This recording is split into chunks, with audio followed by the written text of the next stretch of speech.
It's showtime.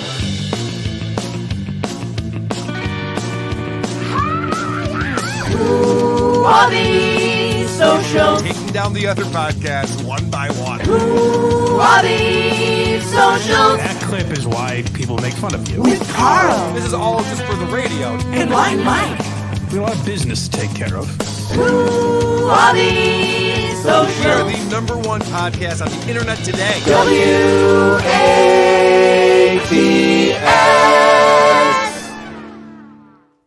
Welcome to yet another episode of WATS, the show thousands of people come to answer the age-old question, what's the deal with social media? This is the only show about social media that gets Ava Rise's panties moist.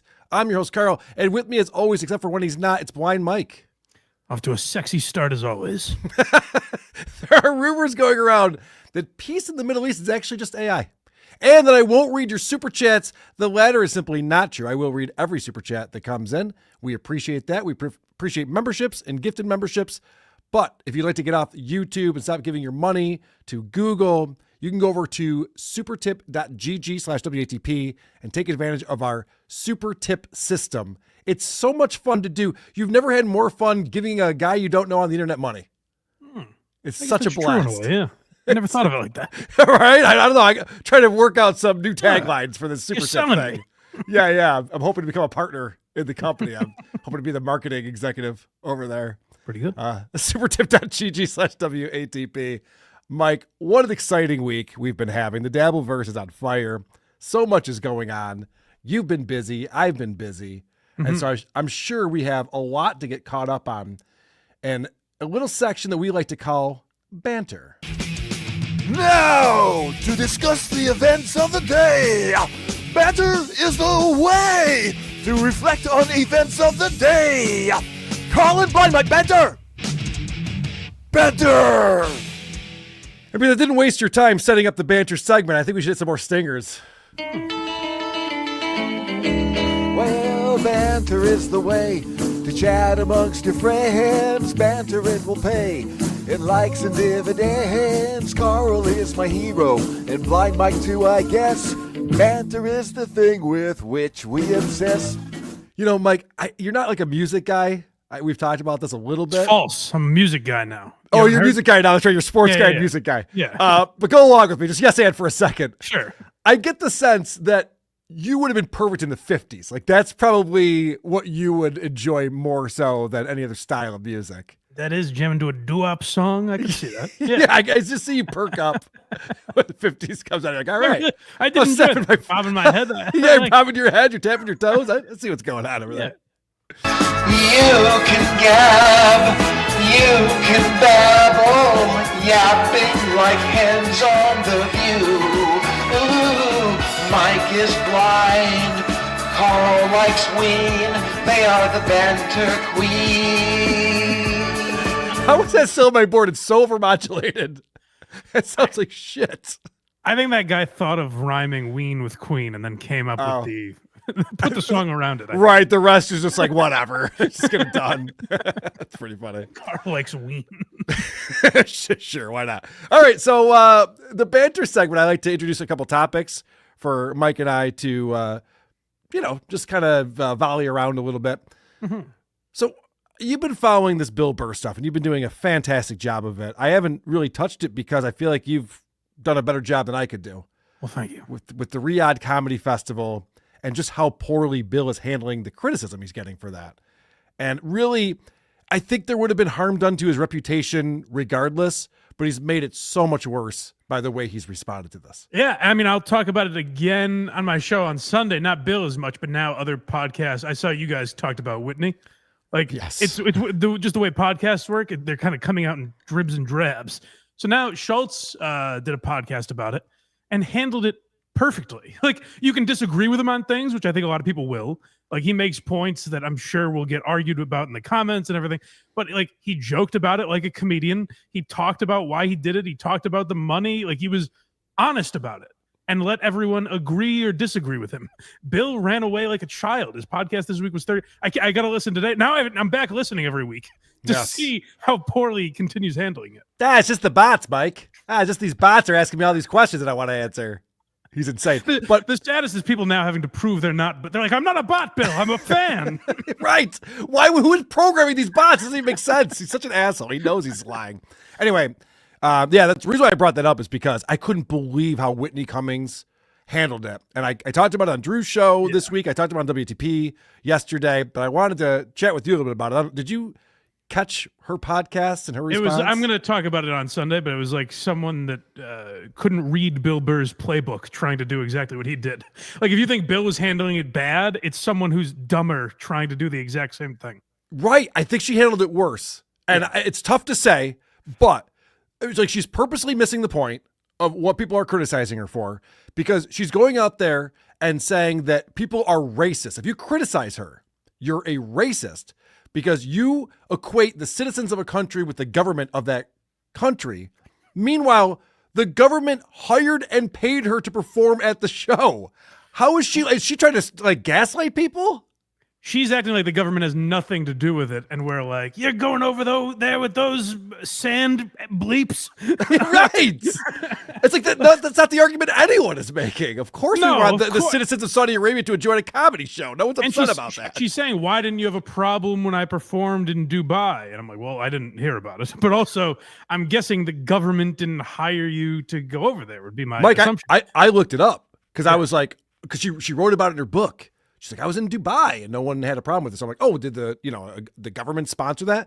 Yeah. No, it was this Egyptian guy who's a comedian who put together the event and got a bunch of comics to do it. Oh, and Louis Egyptian? They shouldn't be allowed to do comedy? Dude, Louis C.K., I know you saw this on Bill Maher, was trying to do the same fucking thing to like get people confused. He's just like, yeah, but I also am in Hong Kong and I also perform in Turkey. And you're just like, yeah, but these are just like theaters or stadiums or something. It's not the government. It seems like Craig actually made a good point that a lot of times when like this, it seems impossible, but hang with me. Okay. I swear. Right. He said when stuff like this happens, there's usually some sort of mass, like basically a talking point that these people are given where they all hit the exact same notes.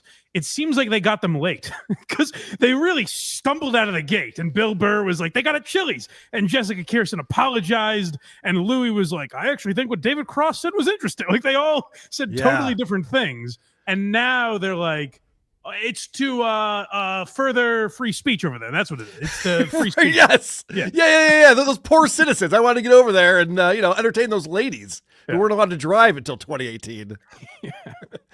That's really funny. That Aziz was another one on Jimmy Kimmel who was trying to spin it into as a brown person, I got to help these poor brown people who are being suppressed by their government. And by the way, I gave the money to charity. It's like, well, which is it? Are you doing it for the fine citizens, or are you giving the money away because you feel guilty?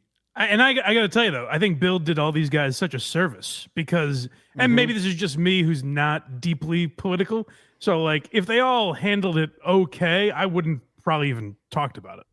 But Bill handled it so poorly that when I watched Louis and Aziz, I was like, okay, they're at least acknowledging that what we're acknowledging. Like I actually thought Jimmy Kimmel asked him a good question where he's like, hey, we have our problems here, but they're doing really bad things. How do you address that? And Aziz was at least like, yeah, I know. I talked to my wife about it. I don't know. Oh, dude, Aziz was so funny because he's like, well, my aunt used to live over there, and I talked to my wife about it. Like, he's bringing up every woman in his family to be like, don't blame me, guy. These women said it was okay. I've been saying this for weeks, and Schultz is finally the only one who brought it up. Because I've been saying they should use the angle that they didn't get that much money. Like, Bill Burr would make that back in a weekend or 2 weekends, whatever it would be. Right. And Schultz is finally the only one that broke it down. And he goes, guys, Saudi Arabia, with travel and everything, it's a 4-day thing. He goes, I would have made more than that if I stayed in the States. He's like, that's not why I did it. It's not like the PGA golfer is going to live, where it's just like, here's $50 million. Like, okay, sure. And I was like, thank you, Schultz, for defending all these idiots that couldn't come up with a reason that they had to go over there.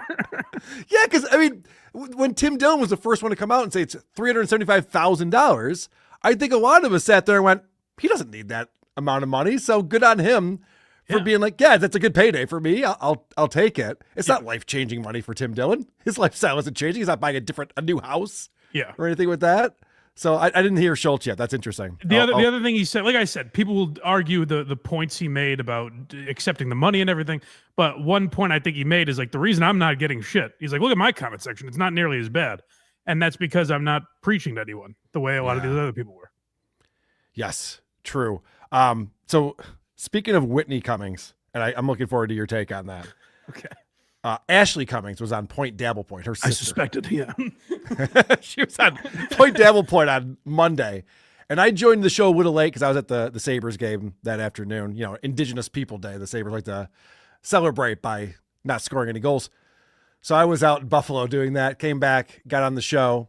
And I was a little critical of Ashley Cummings because Ashley, she doesn't really have any talent. She doesn't really do anything. She just showed up in the Dabbleverse because she's Whitney's sister and Kevin Brennan was having her on, I think. Yeah. And then Mr. Kill Everything fingered her and then she was a thing in the Dabbleverse. I don't know, whatever.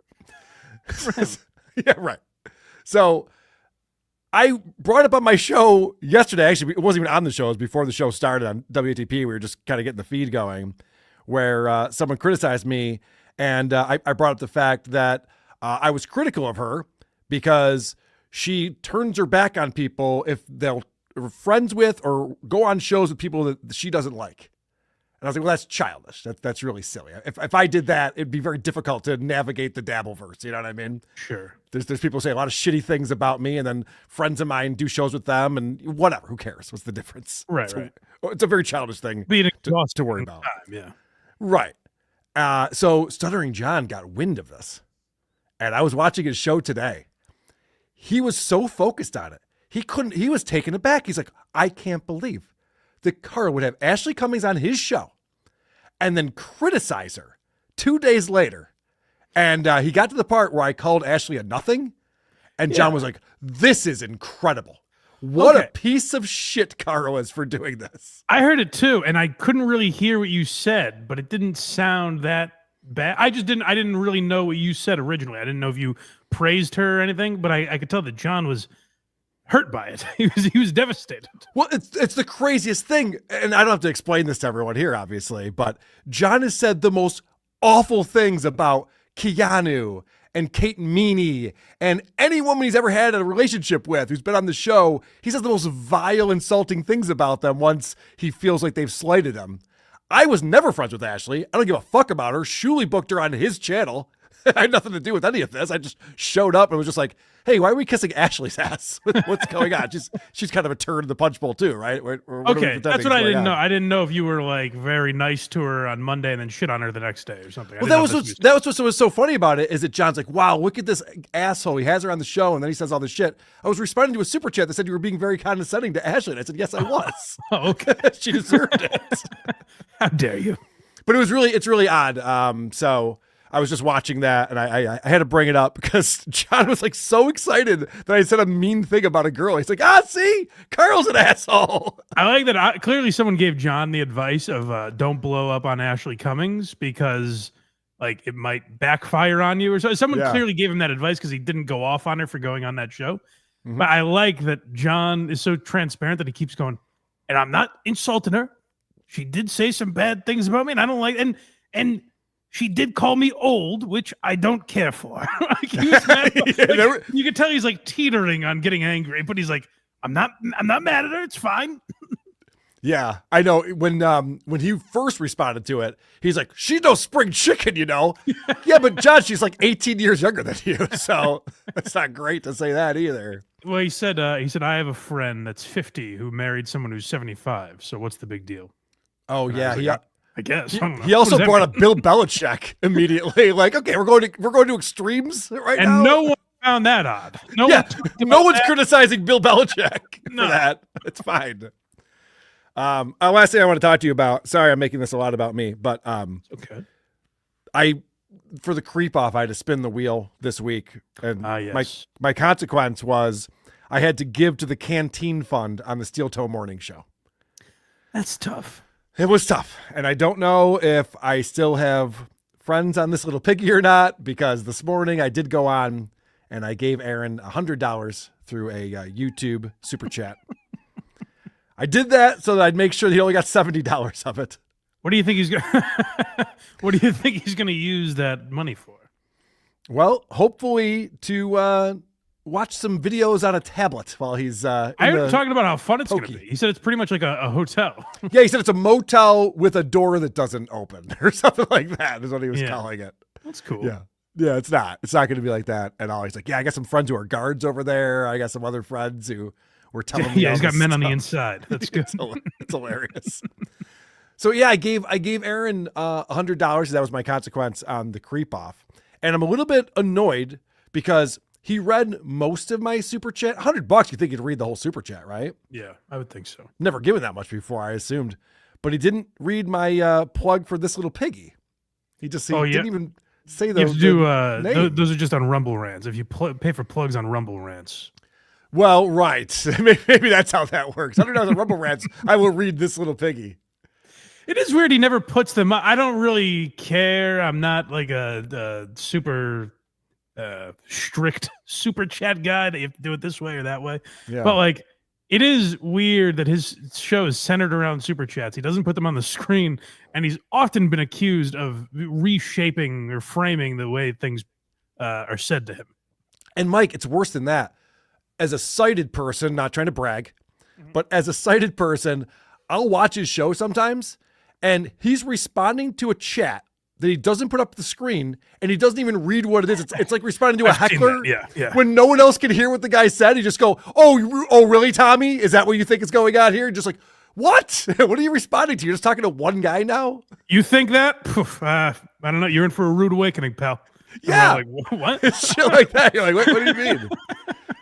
But the other thing that I was annoyed by is that my $100 donation, which he could call 70 if he wants, take the 30% that YouTube takes. 70 towards off. the goal for sure. 70 towards the goal. But shouldn't I have shown up on the leaderboard? I didn't get put on the leaderboard for that. Oh, did you pass Gray Duckling? I did. I would have been fourth if it's 70. I would have been second if it was 100. You would be perfect for the cuck chair. Right. I know. I surpassed the cuck chair. Although other people could have donated later and put me in the cuck chair. Well, I hope we're not going too deep with this conversation right now. you know what? That does it. I'm starting to think this whole operation is suspect.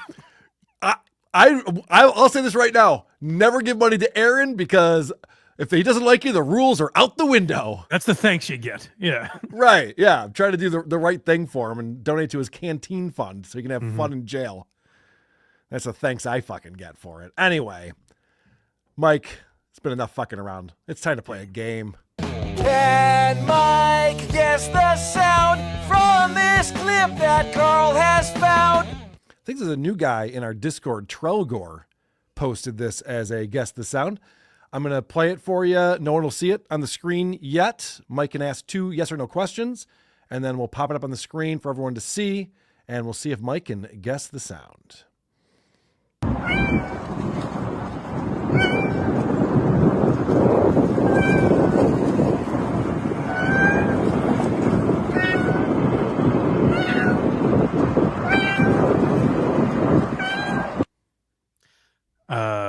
Is that a kitten? It is not. Damn it. It's a good question. Boy, that That really was it. I didn't even anticipate. I didn't anticipate that question. That's a really good question. That really throws things for a loop. Yeah. Is there something moving at high speeds? There is not. Boy, then I have no idea. Let me hear this again. All right. We're going to pop it up on the screen and play it one more time. Mike, guess the sound.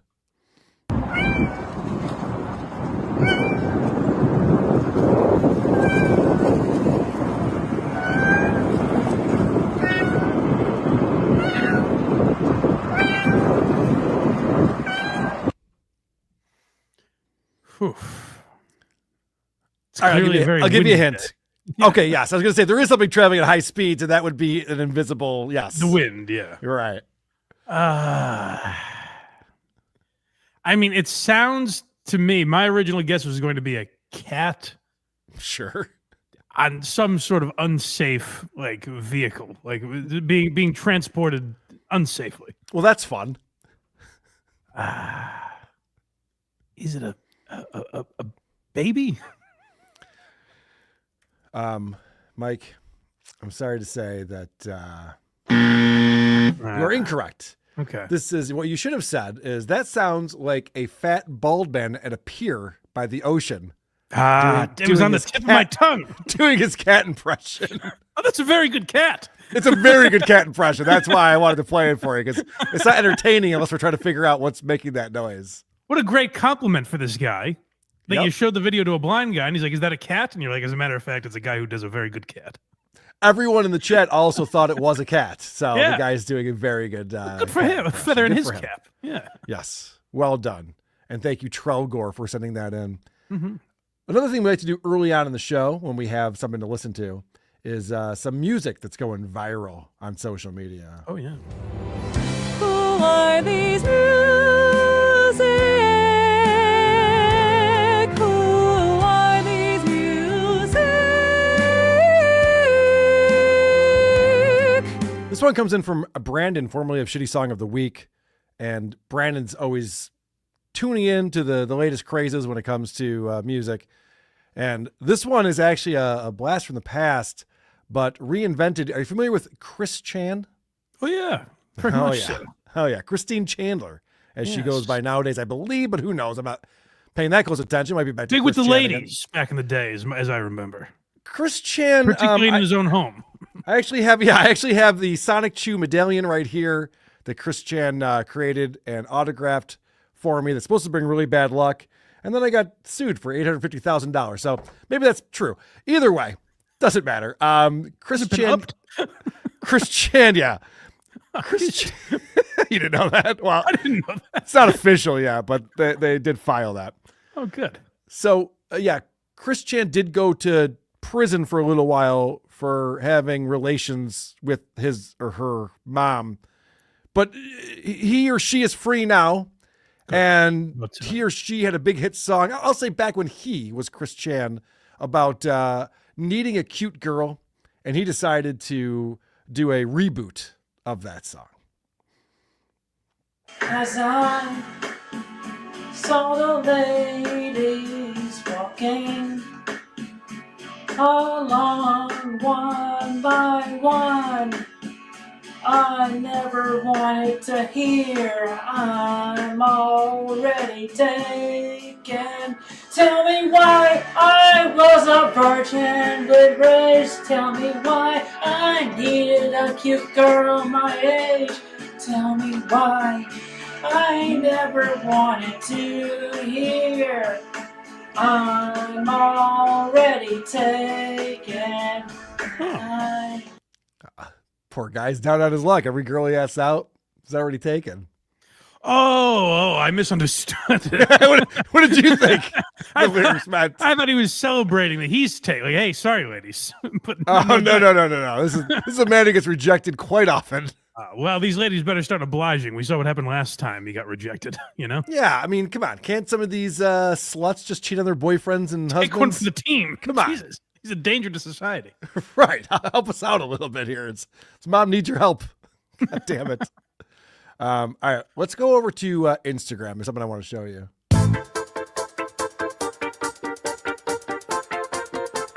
Blinded like Blind Mike. Don't be a douche. Instagram in the night. Blinded like Blind Mike. Check out these reels. They might make you want to fight.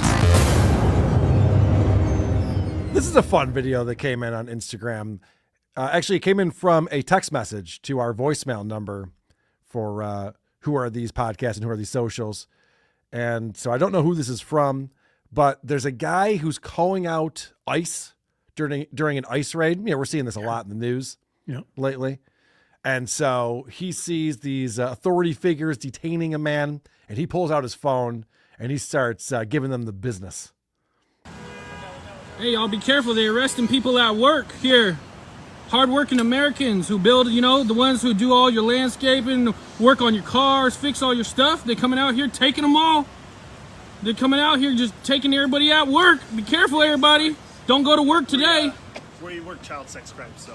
Oh, you do? Yeah. Never mind. He's a fucking weirdo. Never mind. He's a fucking pedo. You guys could do me a favor? So he's watching this guy get detained. He thinks it's ICE. And the guy wants him just like, hey, just so you know, We're working child sex crimes unit over here. It's like, oh shit. Well then, yeah, get this guy out of here. It's both dumb and oddly racist. To be like, well, it must be an illegal they're dragging away. Right. Fucking weirdo. Never mind, he's a fucking pedo. If you guys could do me a favor. No. So one of the goals that we try to do with stuff like this is we really try to get. A lot of people have a lot of victims out there, and they don't like to talk to us. Got you. Like they feel embarrassed about things. So just our goal is to save children out here. So Absolutely, I'm 100% with that. This is the good guy. This is the good guy right there. I just don't like other Save crimes children. that people are. If you have children, watch out for that guy. Shame on you, man. Shame. That's hilarious. The guy's like, oh wait, never mind. Pedophile. Let's fuck this guy. He's like, all right, can we just not make a big deal about this, please? That's good. The media's definitely got nothing to do with that. No blood on their hands there. Yeah, I know. No shit. Really helping out a lot. Thanks, guy. So that was fun. This is another clip that came in from both Megan, our review girl, who I see in the chat there, as well as Joshua sent this in. You're familiar with beer math. Oh, sure, yes. If I have 5 beers in 2 hours, I really only had 3. Wow, you're the first person to figure it out. Holy shit. You would win an IQ contest against this guy. That is how beer math works. That's the only question.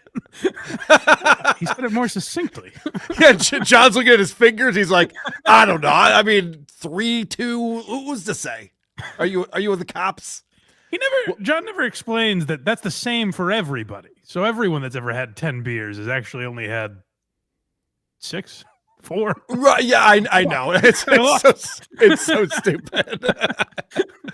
Well, this is a fun little skit about Michelob Ultra, and I think what brought this about, the way that Michelob Ultra markets their beer.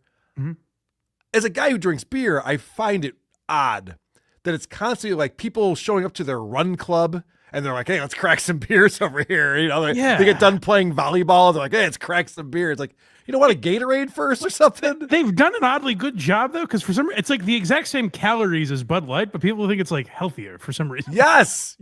All right, so I'm glad you said that, because check out the beer math going out of this. What are you drinking?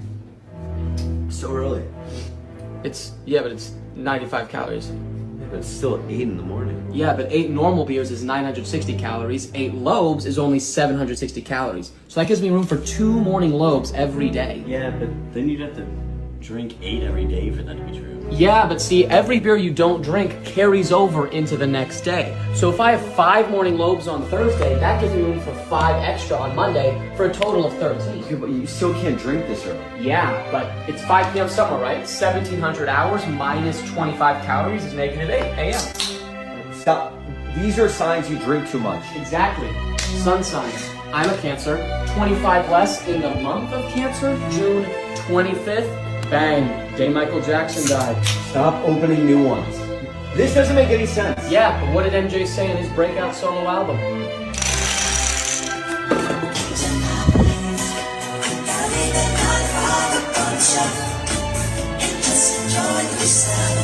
So we don't have to worry as long as we're shelving 9 to 5, okay? 95 calories. Enjoy. Cheers. Yeah. Oh, man, I love you guys.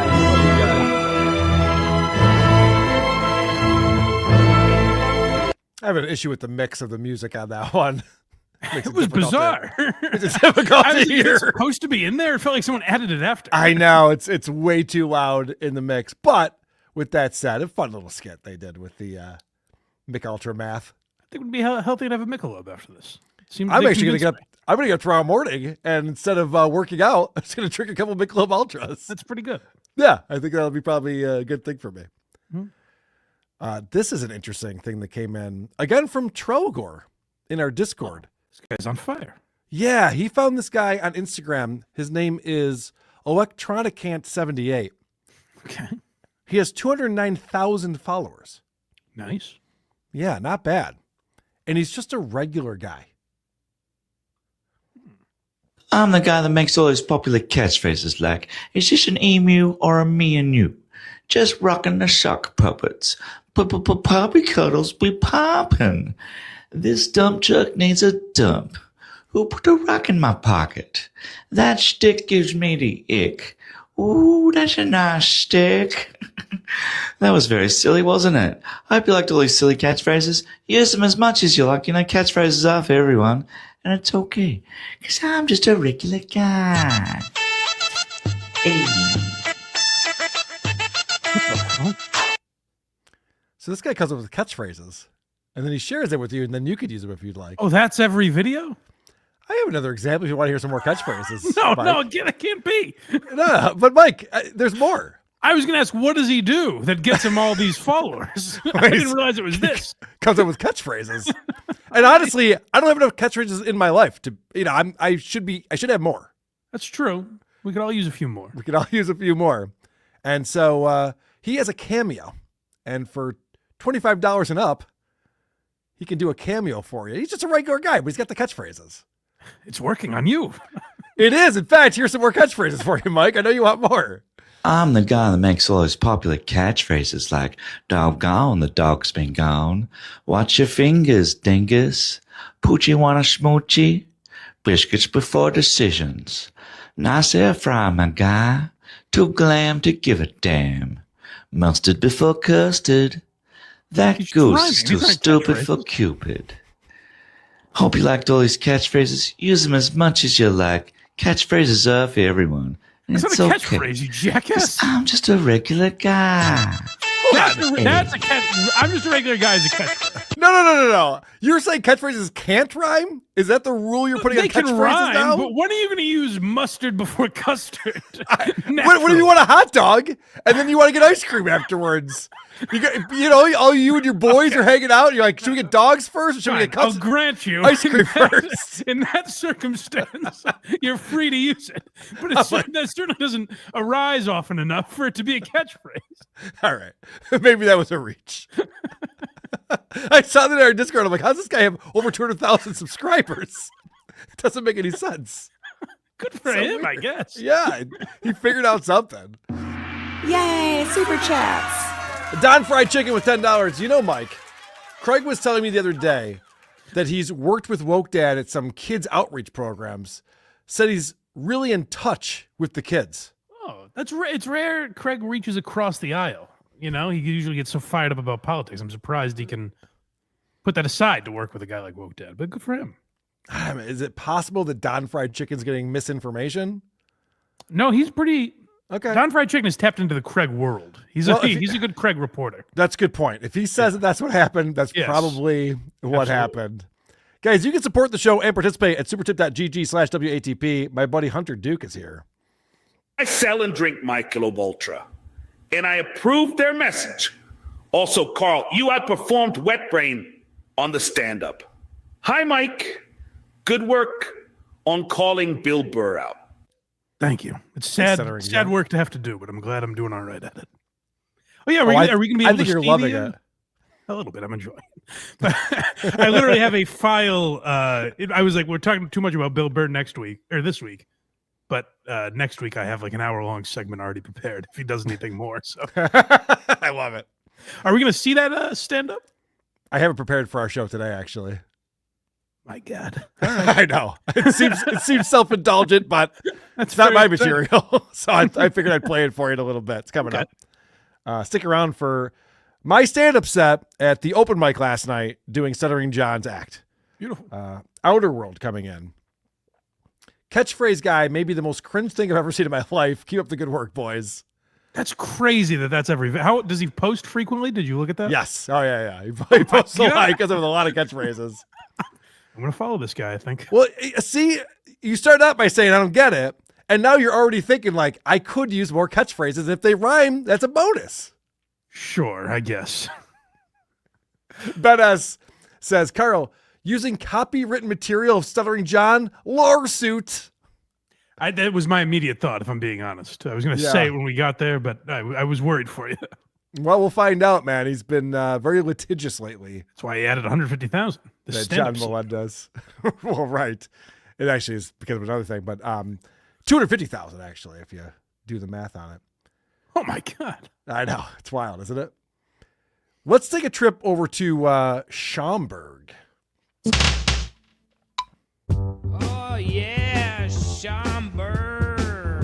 What a city, yeah. Wrong again, dude. And of course, we're talking about Schaumburg. We're talking about John Cerasani, a man that Mike introduced me to years ago now. Yeah, I don't know how I ever lived my life without him in my life. He is addictive. He is very addictive. Every time, I'll be honest, you sent me over your prep the day before we do the show, and every time I see John's name, I go, good. Oh, good. I want to see what John's up to. I'm glad to brighten your day in that way. You know, delete laws can be a little tedious from time to time. I like covering them. It can be a little tedious from time to time, but John Cerasani, you never know what you're going to get. He's always reinventing himself. He's always trying new things. That's for sure. He is a much more of a mix than a guy like Delete Laws. Yeah. John Cerasani, he focuses on the gambling, but he has a lot of irons in the fire. He does. In fact, he's doing a new thing here, and I won't even spoil. Let's just watch it. One of the cool things about being a high-limit gambler is you get invited to new things. And sometimes you could experiment. Like, hey, I don't like football, but I'm invited to the Super Bowl. So let me experiment a little. Oh, you're an F1 guy? You're not, but you want to give it a try? Let's experiment. Well, guys, check this out. Virgin is having a 7-night cruise out of Miami. I got it all covered because I'm a high-limit player. But check it out. It's their first all-gay charter. And check this out. They're promising, wait for it, a full LGBTQ experience. Guys, should I experiment? Now, first off, it's very homophobic, but I don't hate it. It's actually one of the funniest things he's ever done. It's fair. That's fair. That's a fair grading of that. It is funny. I have a lot of questions, both about John and the cruise. What is a full LGBTQ experience? Oh, okay. So my wife is a hairstylist. Fuck all of them? My wife's a hairstylist, as you know. Okay. I've been invited onto gay cruises before because she has friends in that community. You don't want that to get out there. I haven't gone. Real just do it. I haven't gone, but I have been invited. And the gay cruise experience does sound like it's a little different than what you and I might do while on vacation. I suspected. Yeah. Yeah. But I have to give John credit for the misdirect there. I was not expecting that. Well, I saw that video and I was like, what the fuck? It's very funny. Should I do it? Should I do it, guys? Should I experiment with the all gay cruise? If I get enough comments on this, I'll go. That's pretty fun. Yeah. So he's trying out this new thing where he's doing comedy bits. I'm like, okay, well, that one was pretty well written and executed. So what else you got, John? Yeah. Just left the chiropractor, and I got to tell you guys, you know, you go in making love, trying to blow someone else's back out, and you end up blowing your own out. Oh, shoot, dude. What was I trying to prove in there, dude? What was I trying to prove in there? Why did I do this to myself? Girl from high school, not in high school now, like I was with her in high school. Now she's divorced and we've seen each other 30 years. So I'm like, yeah, I'm gonna show you what you've been missing. Moron, dude. Idiot. Why did I do that? Go back to the gay stuff. So so he's talking about fucking this girl who, by the way, is his age. Ew. Who does that? That's weird. Sure. But so he's talking about like, oh man, I got to go to the chiropractor and blew my back out fucking so hard. I'm so good at banging chicks. And then at the very end, he just goes, just kidding. I feel like the setup was lacking because I've never been to a chiropractor. I wouldn't think that I would go if I wanted to get laid. I wouldn't be like, no. It's not that he, Mike, you're not understanding this at all. It's not that he got laid at the chiropractor. Yeah. He hurt his back fucking this girl so hard that he had to go to the chiropractor. Oh, I really didn't misunderstand. You really don't understand this at all. I thought he was saying I went to the chiropractor and I fucked the chiropractor. Hold on. Okay. I'm replaying this whole thing because you're the one who found this and sent this, and you didn't understand what was going on. That's why I found it to be such a captivating video. I want you to listen with fresh ears now. This is great. Just left the chiropractor, and I got to tell you guys, you know, you go in making love, trying to blow someone else's back out, and you end up blowing your own out. Oh, shoot, dude. What was I trying to prove in there, dude? What was I trying to prove in there? Why did I do this to myself? Yeah. Girl from high school, not in high school now, like I was with her in high school. Now she's divorced and we've seen each other 30 years. So I'm like, yeah, I'm going to show you what you've been missing. Moron, dude. Idiot. Why did I do that? Just kidding. But he did say in there. He did say in there twice. So I understand why you thought that. I was like, did he go in there? And the girl happened to be from his high school. And he's like, hey, let's fucking still look at my back. And then I don't get what he's saying here. He hurt his back in the chiropractor. It was so ironic. Okay. It still doesn't make sense as a bit. He's presenting it like, you guys know when this happens? Right. Like, John had his back blown out, is what he's saying. Which is not great. Especially considering the LGBTQIA plus cruise that he was going to go on. That's a good point. So is he just doing bits now? I mean, I like this better than that Shark Tank ripoff show that he was doing, but is this his new thing? I don't know, because there's some things now. Well, I think the last time we talked about John, he was on this like anti-racism campaign that he's still on, I guess. Yeah. But I was like, is that a bit now? I don't know what he's doing. Ever since he told Mike Calta that there is no John Cerasani, it's a character or something. Right. Ever since then, he's been focused on like bits, like trying to make us believe that he's like a comedian.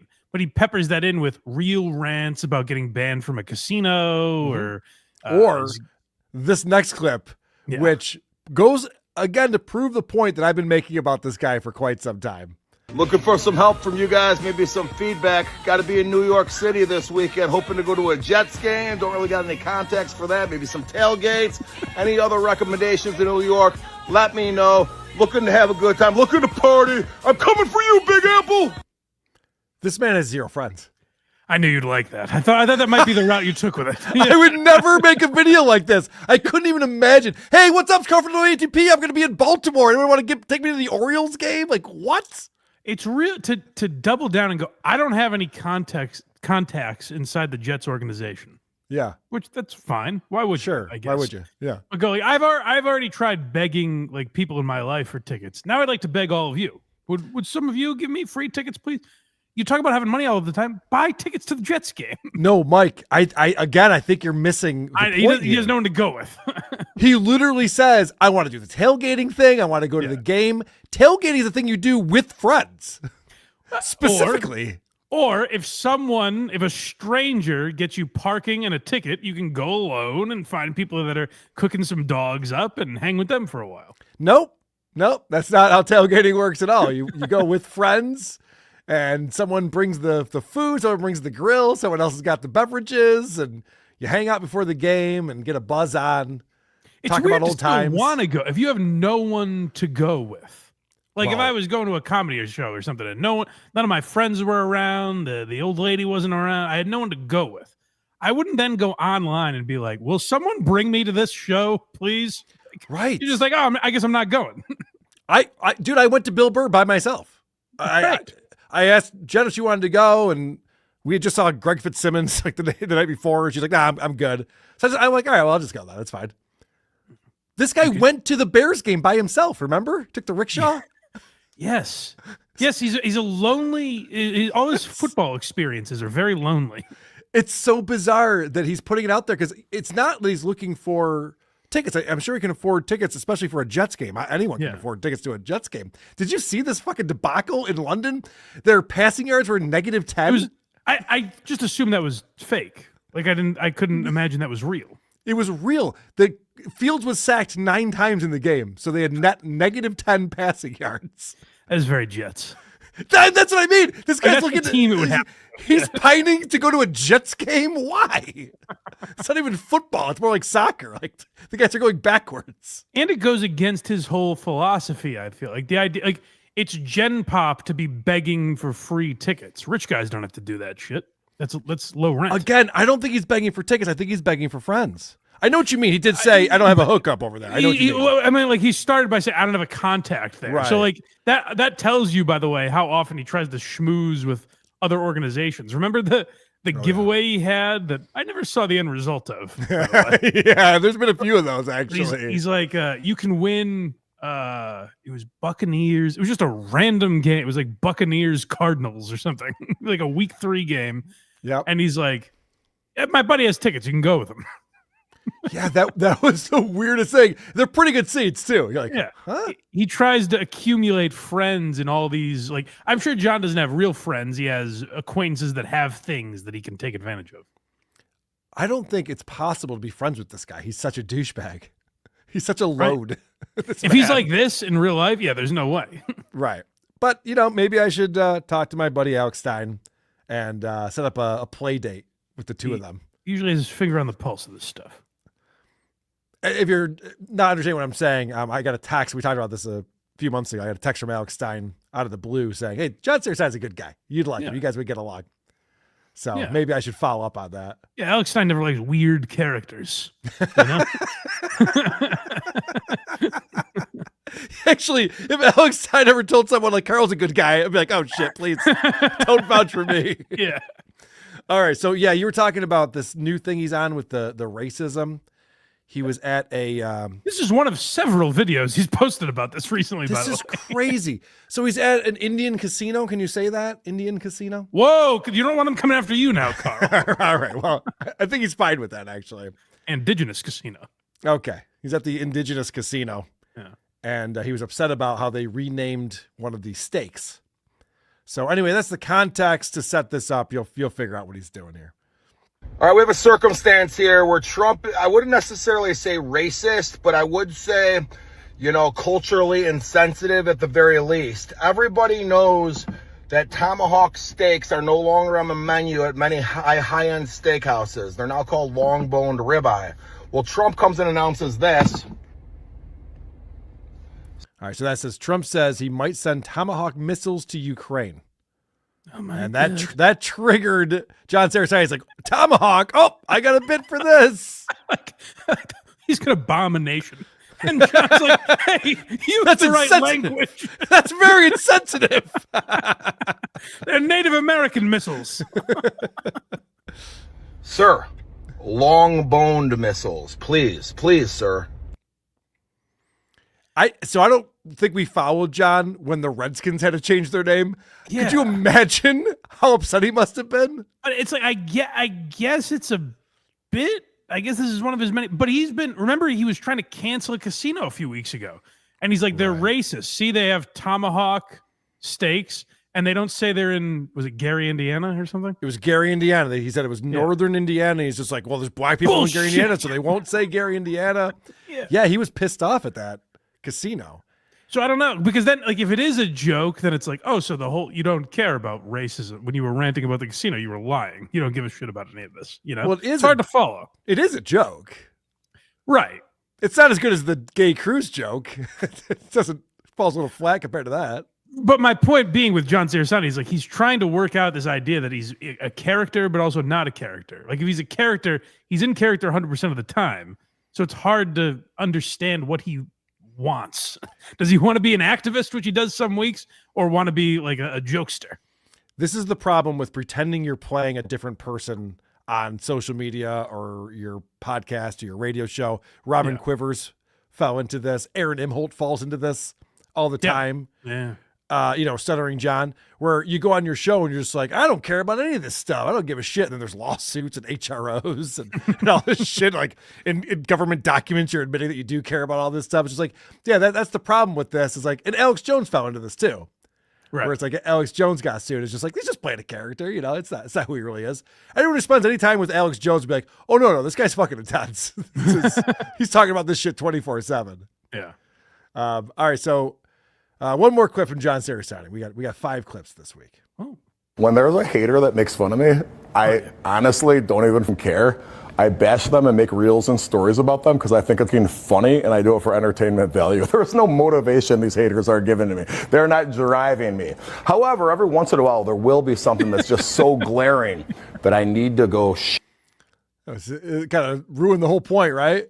These people never bother me. Now, here's an example of something that doesn't bother me. Let's expose this prick that's not getting to me at all.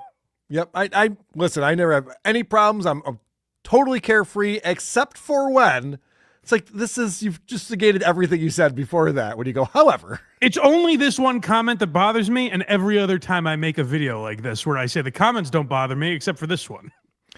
This video is also very odd. I went to the source and looked through the comments and stuff because he's dressed up in a suit. He's sitting in a chair. It looks like he's being interviewed, but he's not. He's probably going somewhere very important. He's on the way. It's a very weird video. He's not holding his own phone. It's up on something. It's up on a stand filming him. So this is all very odd to me. Imagine if the camera just pans on there like, Mr. Bezos will see you now, Mr. Cerasani. Right, that would have been a good payoff for this. Right, yeah. They're not driving me. However, every once in a while, there will be something that's just so glaring that I need to go share it with the world because there's a lesson to be learned. All right. This guy right here, he will never be successful because all he gives is bashing other people's success. All right. He doesn't want to hear the truth. You don't want to hear the truth, you're never going to be on top of the mountain. All right. To get to the top of the fucking mountain takes risk, hard work, taking other people maybe don't want to do. So in the 40s, you didn't do that. You're mad at the people that did. Sorry if I call you out. I mean, this is just, it's just the worst way to combat the trolls. Maybe Bill Burr should give this guy some media training. He's literally just like, oh yeah, if you call me out, it's because you're jealous. Everyone who makes fun of me is jealous because I'm awesome. I think the best way to show them you don't care is by not caring. Like if he literally if he never didn't care, pay any mind to it, then that troll would have gone, nuts. I didn't get to him this time. But now that guy is going, I'm going to comment the same thing next week and see if he throws a hissy fit again. I don't know. I'm seeing this in the chat, and I did see that Ace Frehley canceled his tour dates, and I believe it was said it was hospitalized. Yeah, I heard this. Steve Morton, $5 says, poor Jimmy Norton, first Ozzy, now Ace Frehley. Did Ace Frehley pass away? Is that official? I hadn't heard he passed away. I heard he was in a tough condition, though.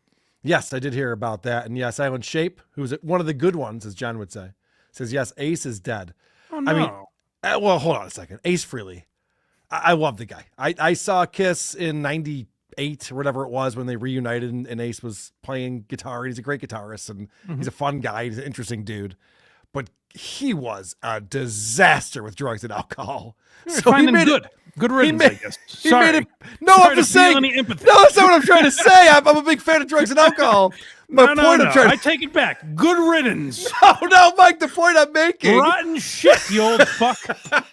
You had it coming for a long time. You know what, Mike? KARL has convinced me. I don't think you're picking up what I'm putting down here. The point I'm trying to make is that he made it a lot longer than a lot of us predicted he would. He was a pretty old man at this point, you know. Good on him that he made it. Rotten this far. piece, you worthless asshole.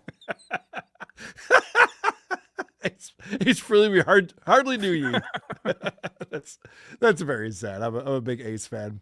Oh, look who's sad all of a sudden.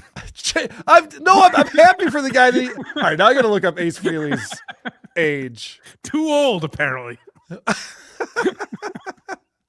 74 years old. I mean, that's pretty decent, right? Yeah, wasted years, most of those. Jay Wolfenstein, $5. Yes, tell the internet the one thing that bothers you. What could go wrong? I know. What a fucking idiot. He's like, all this trolling doesn't bother me. The haters, I don't give a shit. But when someone says blank. Yeah, and you can do that casually. Like I've mentioned comments we get that I find funny or like worth responding to or whatever. But if I made a video going, the comments don't bother me. This comment isn't bothering me, but I'm pretty angry about it. You'd be like, okay, I think we've gotten a mic, clearly. You know who does that all the time is our buddy Opie. Yeah. I mean, John does too, but yeah, Opie is constantly telling you the things. He puts them up on the screen and then just goes, oh, really? I had nothing to do with the Opie and Anthony show. Okay, great. You're going to do that? Okay, great. Yeah. No, totally. Nothing. I had nothing to do with it. Why do you haters keep posting these comments? Because you're reacting to them, you idiot. Anyway, I don't want to tell him too much. I enjoy his program, so. Yeah. Let's head over to, well, I guess this is up on YouTube. I'll stop the show and watch YouTube. I kind of feel weird about doing this. I almost want to take myself out of the screen, but last night I had to do a consequence for the creep off. I had to perform Stuttering John's stand-up act at an open mic. You haven't seen this yet, Mike? I have not. I want to hear how you deliver the material, because the material itself is so rock solid. Right. All I can do is possibly fuck it up, right? Could it's so good. This guy butcher it, is what I want to hear, yeah. Dude, I put this into ChatGPT, and I asked ChatGPT to transcribe it for me. Yeah. So I put up an MP3. I said, can you transcribe it for me? And ChatGPT said, would you like us, after analyzing the audio, said, would you like us to take out the ums and uhs and make it sound more coherent? Would you like to sound less retarded? Yeah, and I said, yes, please. Thank you. Please do that. So it struggled mightily with this until the point it kept asking me different questions. Like, this is taking longer than we thought. You just still want this? I'm like, yes, please. Can you do this? Can you give us a shorter thing? I'm like, all right, here you go. Here's a shorter clip. Can you do this? It never figured it out to the point where, and I've never seen this before, it actually spit out jokes that were nothing to do with John's stand-up set at all. It was just like, just give him some jokes and see if he goes away. Here's some Gilbert Gottfried stuff. Is that close enough? Right. Yeah. So I had to fucking sit and type this shit out so that I could study it and memorize it. Anyway, enough about my trauma. Now I want to see we're basically in a horror movie with AI. Everyone thinks we're going to a very dangerous place. It's good to know that if we feed it Stuttering John's material, that's one way to combat. Oh my gosh, the future. He might be the hero of Terminator 8 or whatever movie they're on. Yes, yeah. That's hilarious. All right, let's watch this. And I apologize in advance. I gotta hear it. Give it up for KARL Hebert.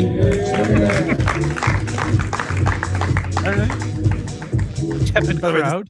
This is a weird venue. It's a movie theater that they do on Wednesday nights. They do open mics, and it's a big, tall stage. Oh, interesting. Yeah, it's very dark in there. You can't really see people, and it's a big room.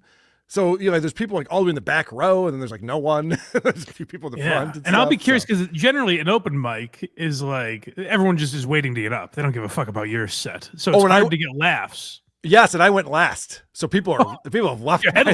They saw their friends. Of course, they saw his material. They made him headline. No, it's because we went really long at WATP, and Vinny's sitting next to me, texting the people just like, hey, can you put KARL on last? We're not going to get there in time. So anyway, whatever. Without further ado. Skål! Let's get down and party. A lot of people here tonight, a lot of ugly people. Sir, that shirt, that come with a cock? It's funny hearing you do this because I'm like, why is he saying that? Oh, yeah, that's right. I know. It's so odd having to stand up on stage and deliver this as if, like, I think this is good. Did it come with a cock? It doesn't mean anything. It doesn't mean anything. Wait, giving those away? You two. Getting laughs. How long you been together? 3 years. 3 years? You still fucking? I got a dad who's Puerto Rican. He's a cheap fuck. He is so cheap. How cheap is he? Let's try that again. I feel like we're not getting the energy we need. My dad, Puerto Rican, cheap fuck. He is so cheap. How cheap is he? All right, they're into it. His idea of a trust fund is, KARL, you get nothing, trust me.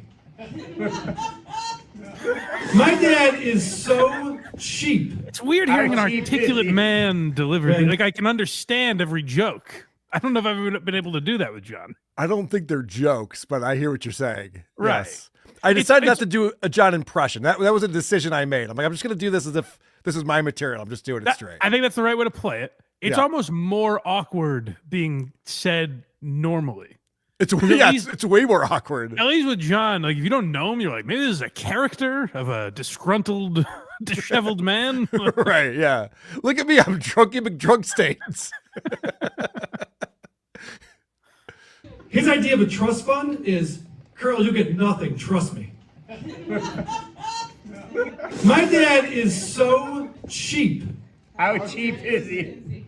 When him and my mom would go grocery shopping, my mom would ask for her favorite diet soda in the pink can. He wouldn't get it for her because he didn't want to pick up the tab. Andy's booing me. Yeah.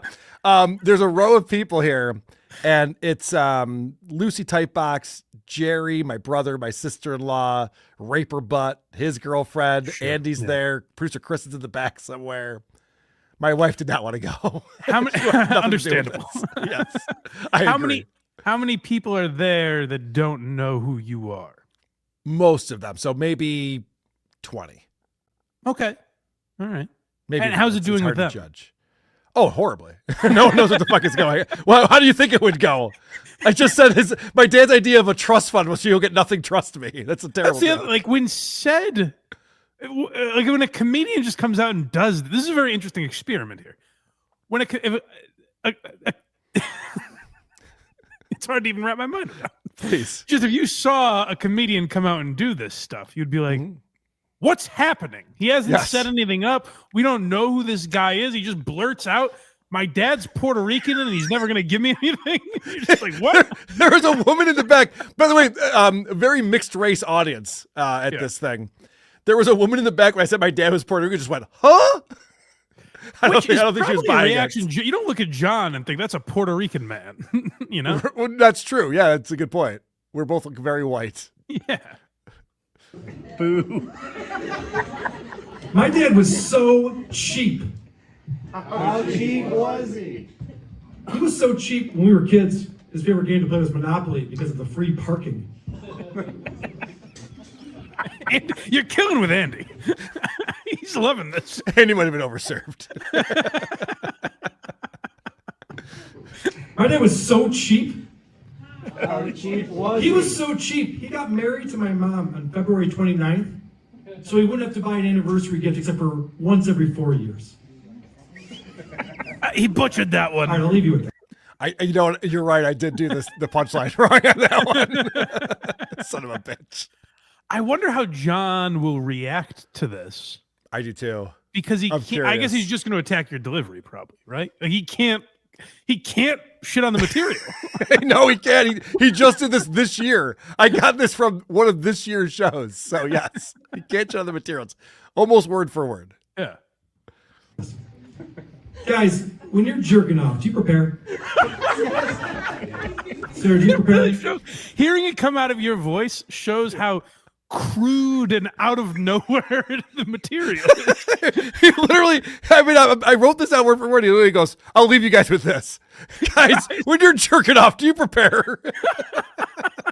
It's a crazy thing to say. It really is. It's fun. All right. All right, I'll leave you with this. Guys, when you're jerking off, do you prepare?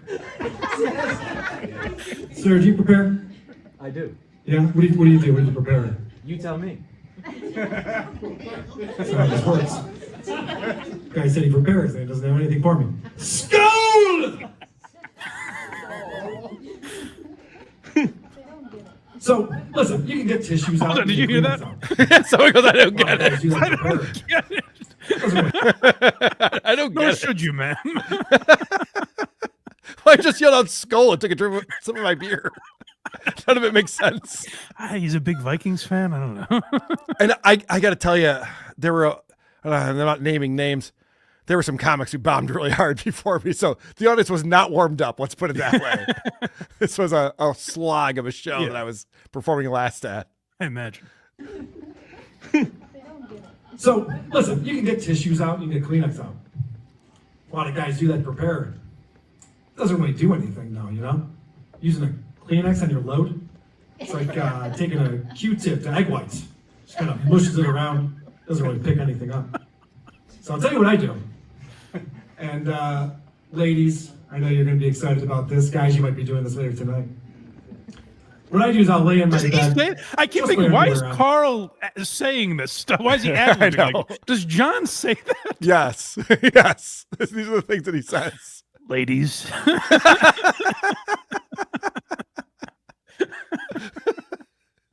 He really does try to bring the audience in on his masturbatory habits in this bit. It's pretty wild. We're so used to John just being a buffoon that when you actually write it down and then read it, you're like, wow, he thought this was a stand-up set. Yeah, it goes over your head when it's coming out of John's mouth because he says so much ridiculous stuff. When right. When filtered through anyone else, you're like, wait, what? What's he saying? I know you're going to be excited about this. Guys, you might be doing this later tonight. What I do is I'll lay in my bed, just my underwear on, no other clothes. And I'll get in the mood, you know? And so I'll get to business, I'll start taking care of myself. And I'll just splooge all over my stomach. And what I do then is I grab my underwear and I lift it up and I squeegee everything down into my pubes.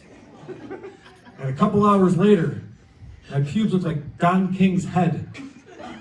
Topical. And you know, they say sperm's really good for your complexion, My stomach looks like I'm 18 years old. That's my time, everybody. Go! Hey, you got the girl that didn't know what was going on. She goes, "Skull." She's like, all right, I'm on board now. That is infectious, by the way. I've learned just yelling "skull." Yelling all the time. People are like, all right, skull. I don't know what that means. Now that's a but catchphrase. Tell your buddy there. He's got some work to do. that is a catchphrase. You're right. That's a good point. Anonymous coming in on supertip.gg/WATP. ADK, how dare you make my comedy even crappier? I don't think I did that, sir. Not worse, but definitely different. It's different to hear it out of your Different voice. different take on it for sure. All right, let's head over to Twitter because I want to talk about our girl Julia Fox. Look at this tweet now.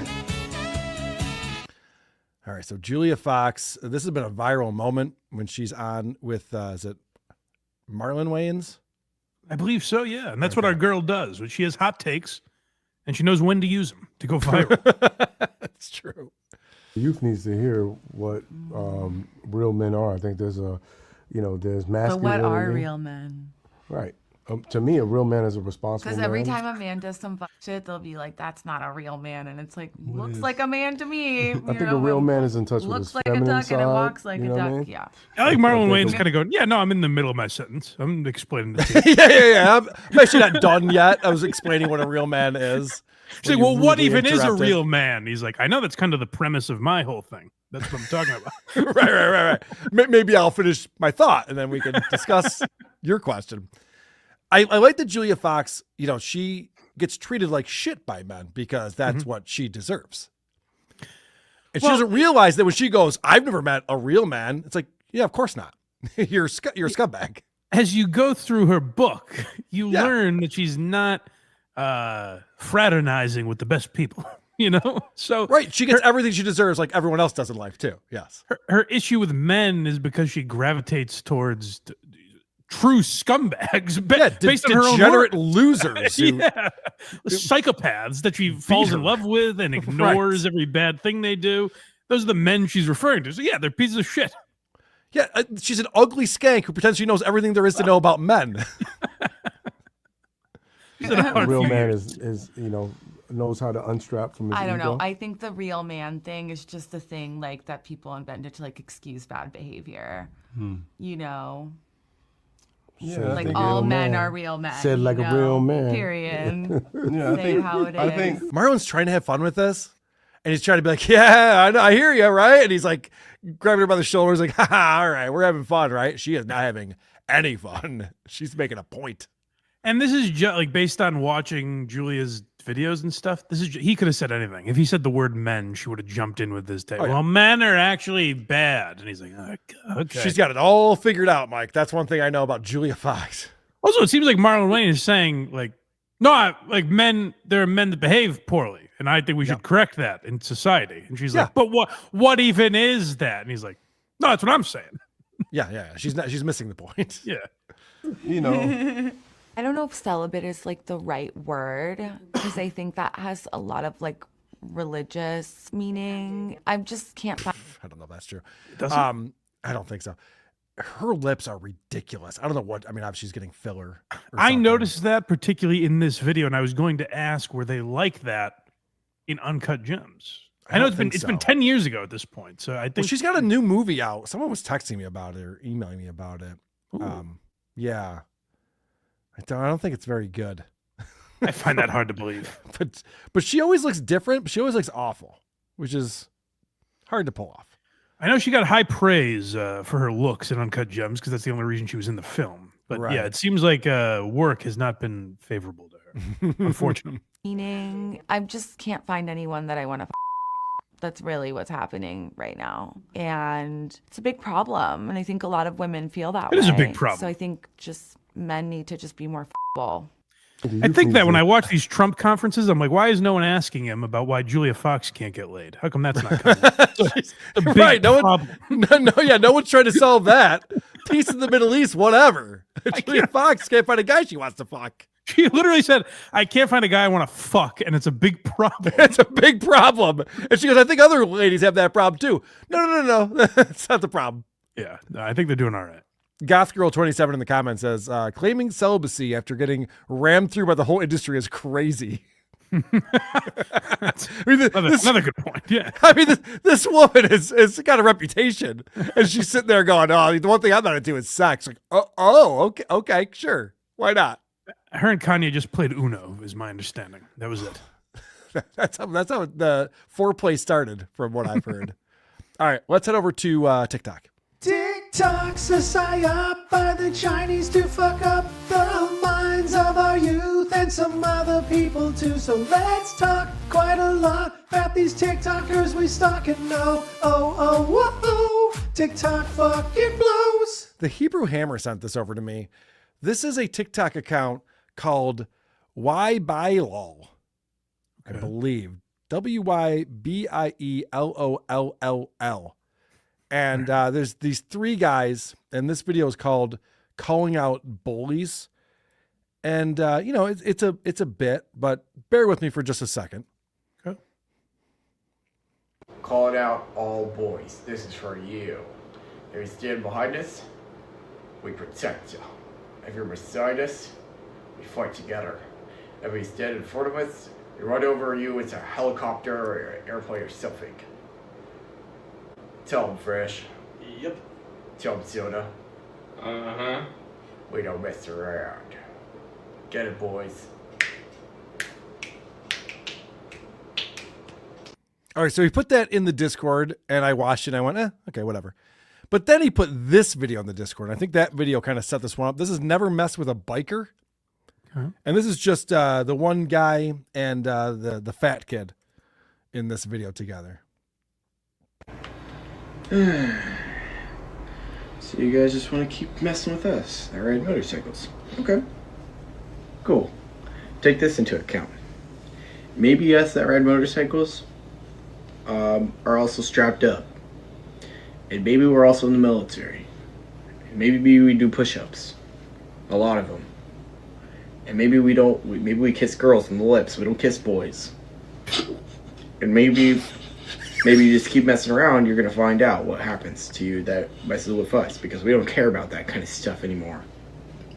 We only kiss girls, so stop calling us twinks and stuff. The reason why that made me laugh, I don't know, it just tickled me. It's because the fat kid who's trying to be tough behind him, they're like tough bikers. When he goes, we just kiss girls on the lips, we don't kiss boys, and he just broke. It's a shame. I was hoping they could give Julia Fox some advice, but it seems like they're girls only. Girls only for them. They don't kiss boys. They also can't find a boy they want to fuck. Just like Julia Fox. And it's a big problem. Anyway, thank you, the Hebrew Hammer, for doing that. This one just came in from Brando on Super Tip. Oh. .gg/WATP. It says, no surprise, the abortion guy wants people to be dead. Wait, what? Want people to be dead. I think he's piggybacking off the Ace Frehley stuff that was going on. Very late term abortion, Brando, but I see your point. Yes. 74 years later.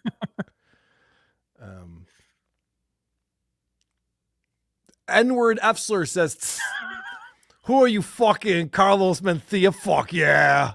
Also, poor Ace Frehley. I hope Jimmy has a kiss ball gag. It is a tough few months for Mr. Norton. Well, that's what happens when you're a fan of rock and roll guys. Rock and roll's old man. And when you get music up there in now. age, I suppose. Jimmy's no spring chicken either. You know? All the rock stars are old men, unfortunately. Yeah. It's a real bummer. You know, I thought we should check in on a lady who we used to follow on the show quite a bit. I fucked your mom. You're done. You're done. Uppercut, chicken and crackers. Want it up? I'm gonna need you to put the ranch down. Now, of course, Baylen Dupree got signed for a second season, and she's doing Baylen Out Loud Season 2 that just premiered October 7th. Very exciting stuff. You know, we started following her when she was a TikTok star, and now she's a television star. And I just wanted to remember what she was like when we were really into Baylen. You know, the cute girl with the big boobs and the tits. Those were the days. Those were the days. I went back to December of 2021 just to remind everyone of what Baylen used to be. Okay. Hello. So basically, hello. Ding dong. Hello. I've had times where I wish I didn't have this condition. Like when I go out in public and people stare at me. But then there's times where it's like, screw them. Like, I'm different, obviously. Hello. Want it up. And I can't do anything. Can't do anything about it. So I just sit here and take it as a blessing instead of a curse now. That's a very different message she has. That's a nice way to look at things. It's totally changed now. I watched the first season of Baylen Out Loud. It was all about like, what are we going to do to fix this condition? Is she going to need brain surgery? She's just going to see a therapist, or medication's going to do it. It was very preachy, which is the one episode I watched. I remember saying, like, she had a meltdown in the grocery stores. Why? Why is it so difficult? And like, as someone with a disability, I'm like, I get that feeling, but you don't necessarily have a public, like, it felt fake because it's for a reality TV show. It's like, I want to be this person. I want people to feel bad for me as they watch this show, which is not what her TikTok was at all. Yeah, so we just watched a TikTok from 2021 where she's going, hey, is it tough to have Tourette syndrome? Sometimes, but it's also pretty fucking cool. Look at me, I'm popular on TikTok. Exactly. And you're not. Yeah. So that's very different. Well, let's fast forward to June of 2022 and see what she was saying on TikTok. Okay. Hi guys, don't mind my voice. Go fuck yourself. I don't like the name Mike. Whoa. See why I picked this one? You bitch. Tweedledee. Want it up. Fuck men. Do you see how great this used to be? Yeah. It was mostly ticks. It's like, I don't care what the message is. Just tick away, lady. This is great. When we started following her, I thought it was all ticks. I remember put the ranch down and you name it, I fuck it. Tap that rotisserie chicken. Tap, tap. I remember there was a recycling. Reuse, repeat, go fuck yourself, I think it was. Yeah. There's a lot of good stuff, right? Give me a second. I am very sick currently. Very, very sick. And what I'm experiencing, which probably, this is so cute, look at that. What I'm experiencing is probably what a lot of other people with Tourette's experience when they're sick. Fuck men. Is, when you get sick, your titties, your, tics tend to get worse. So I'm currently, want it up! Fuck men. I'm currently. Hey, fuck you, lady. Sick with Hey. Hey, I got a white knight for my girl right now. Oh, Mike. You don't talk to Baylen like that. I'm sorry. Not Baylen from 2022. You don't talk to her like that. I was triggered. It bothers me when people say fuck men like that. And Right. You got triggered, I can tell. Yeah. It's better. And bronchitis. So, go fuck yourself, bitch. So I'm thriving. I've only cried like 20 times today. But fuck men. Anyways, give me a second. You're done. Just threw the ice cream at her phone. So anyways, I just wanted to let you guys know that I'm really sick. Well, I hope you feel better. Well, this is a fun walk down memory lane. It's good to remember what Baylen was like, and it seems like you're not setting me up for anything that'll disappoint me. So nope, definitely not. Here's August of 2022. She's talking about how to minimize the tics that she has. Oof, she got big old titties. So there is a lot of things that help me. Fuck you, Hunter. Minimize my tics. For one, I love when people do my hair or go fuck yourself. She got big old titties.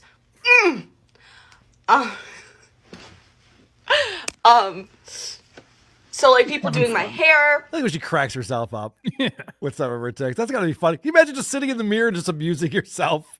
God, it's gotta be amazing. What did I just say? What?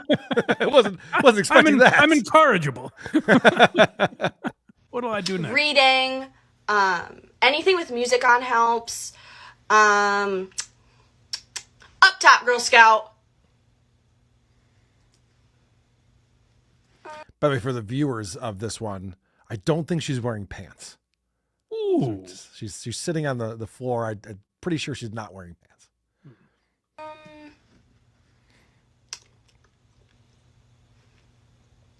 Sticking her tongue out. Working out helps. Coloring helps. Making bracelets helps. Fuck you, Hunter. She got big old titties. Yes, literally anything that I'm focused on helps. Shove that up your ass. Oof. Want it up? You're done. It's You're funny done. how we're watching the history of how someone got famous. This is how you get a TV show now. Yeah, this is how, not just one TV show. Like, think about this. Alec Baldwin and his wife, Hilaria, were picked up by the same network at the same time. Yeah. And they only got one season. You could be a decorated actor for 30 years or do this, and your career ends up in the same place. But no, she's actually doing better. That's true. It's incredible. Yeah, your mom. Yes, anything that I'm focused on helps me not tick. All right. So let's see what she did just this past week, October 8th, 2025. I'm sure that's that going to be in line with all that. It seems like it's going to be the same thing based on this pattern. I'm sure the fame hasn't changed her at all. I'm sure the content is just the same as it's always been, because that's why we love Baylen. And, you know, why would you stop doing what got you there, right? Yeah.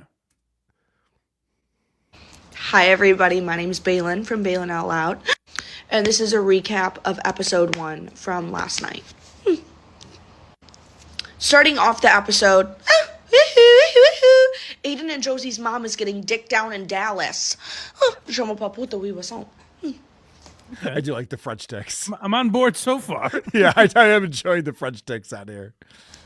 We start off going to an alpaca farm on Easter. My tics kind of arise because I'm so excited about all of the alpacas and all of the fun.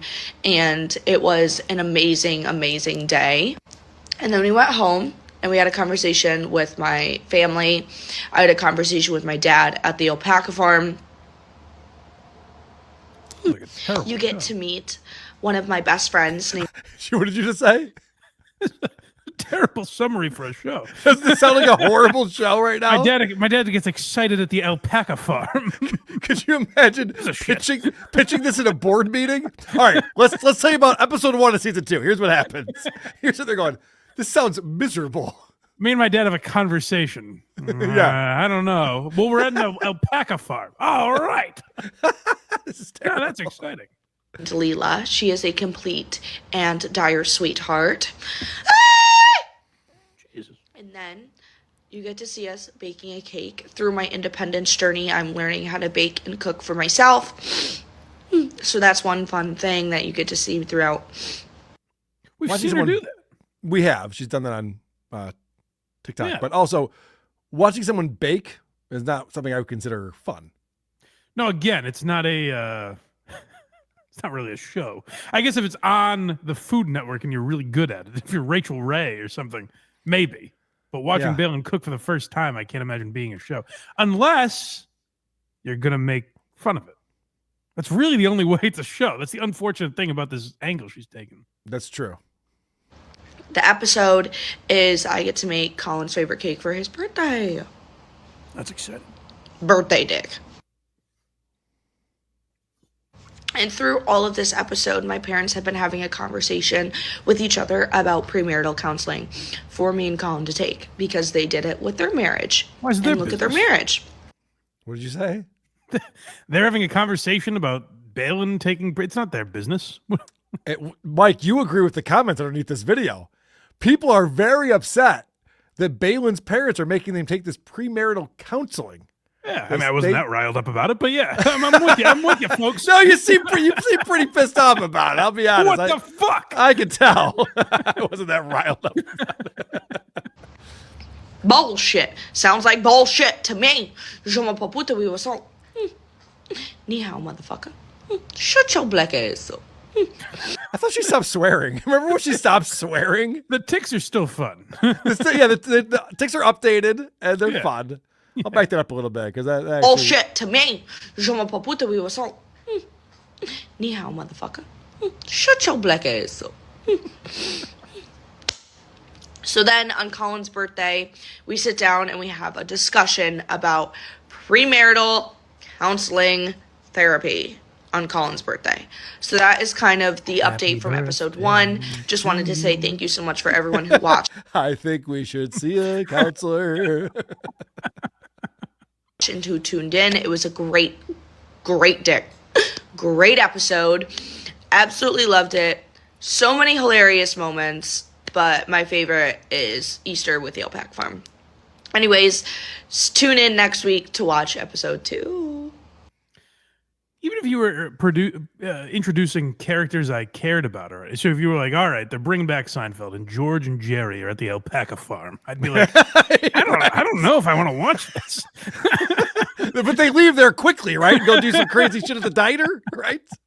Elaine and Putty have a conversation about premarital counseling. It's like, Oh, who really? gives a shit? Do they go to a hockey game at some point, or is there anything else going on? So listen to some of these comments. I think the mom and dad is too much involved in the relationship. I think it's just too much. Michelle says, Mom and Dad need to back off. They raise you to be an amazing woman. Now they need to sit back and watch you make mistakes and how you handle them. I hope yes. they back off for you too. Yeah, I would let the people. I know I got pretty fired up about it a moment ago, but I would let my friends in the comments know they don't have a show. If that's like 15 minutes, it sounds like they'd have to lop off. Right. Like they're trying to be main characters in the show. Their daughter is off getting married and living with her husband. It's like, well, how do we get involved in this? I guess we got to figure some angle out, right? Listen to what Marvin says. Marvin says, having that kind of conversation on his birthday or anybody's birthday is disrespectful. Yeah, that's probably what the producers said too. That's what guys, it's my birthday. Why are we talking about counseling? Oh. Anyway, so yeah, why would they bring up marriage counseling on his birthday? Grace says it sucks that I commented on it. I love that you did, because listen to these comments. I loved it, but I didn't like your parents telling you and Colin what to do. I loved it. However, you and Colin need to decide if you two want to go to the counseling. Don't do it because someone else thinks you should. I love this. That was Mike's first. I'd be one of these ladies in the comments. Like, first reaction. Hey, sister, let me tell you something. They don't need to interject. This is your life, honey. I love it. I love it. All right, we got Woke Dad coming up in just a moment. First, Chad's missing upper lip is here on supertip.gg/WATP. Now that Mike has quit the Kirk Minihane show for good, he can come spend more time with me. I miss our super sexy fun time, Mike. Mike's not your type. He's in his 30s. First of all, I don't think that would impact that relationship. But I think I'll be on next week. So you've got misinformation. All right. Fair enough. Sitting in my mobile coffee shop, making videos about my transvestite children for TikTok. Now, Mike, I love what you've done here. We're going back to March of 2022. Yeah. Well, I tried to go back further. So you may remember, I've been on a mission to find where Woke Dad became Woke Dad. I want to find the first video where he made the switch from comedy creator to activist. And it's taken me a while. There's a lot of videos to scroll through. A lot to sift through, yeah. And today what happened is I failed my mission yet again, because as I was scrolling, it's arduous. You scroll through all these. If anyone has a trick tonight that I can get to a certain date, let me know, because it's very time consuming. So every once in a while, I'll click on a video, see where I'm at, and I'll get hooked by what he's doing at that period of history. So I happened to click on a very interesting saga that carried him through a few days of his interactions. I love this. This is awesome. Currently, I'm sitting in my car in a wealthy white Finger Lakes region community. And I went into the store to get a couple donuts, and I came back out. I spit on your white community. Sorry you have to go through that, Daniel. All these people have jobs. It's ridiculous. What's with this thriving economy? It's too much to take. What an asshole. And I went into the store to get a couple donuts, and I came back out, and this little old lady was standing at the back of my car. And as I come around trying to figure out what the heck she's doing, I noticed this. She was trying to peel off that sticker right there. The one that says "You are safe with me."